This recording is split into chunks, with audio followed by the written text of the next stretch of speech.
Nak menyebut tu memang lupa tuan-tuan ya.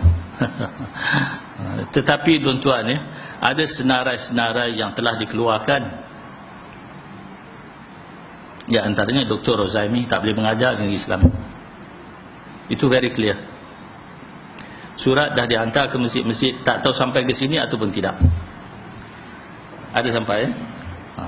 Tapi saya dengar kata beliau pun sampai juga di sini. Walaupun surat dah sampai ke sini. Tak sampai ya?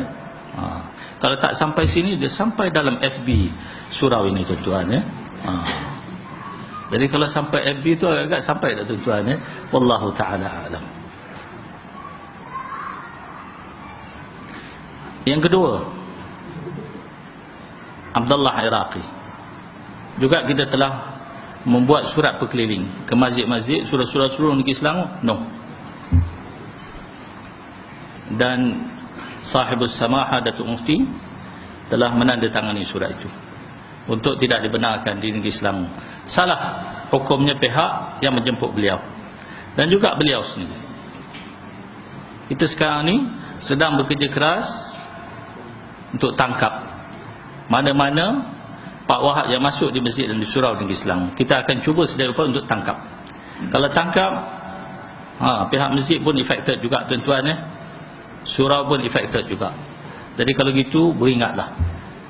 Dan akan menyusul. Ramai je nama. Kita tak kurang daripada 40 ke 50 nama kita dah minit dalam mesyuarat.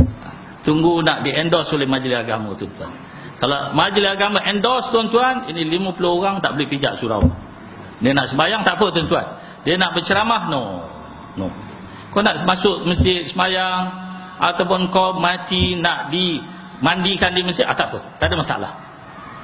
Kau mati, ini Wahabi, tak apa, boleh. Kita boleh mandikan tuan-tuan, tak ada masalah. Kerana kita bukan golongan pengkafir macam orang-orang Wahabi tuan-tuan. Kita walaupun Wahabi itu mempunyai akidah yang bertentangan dengan Ahlus Sunnah wal Jamaah, kita tidak sampai ke darjat mengkafirkan mereka. Wallahu a'lam bishawab. Ada soalan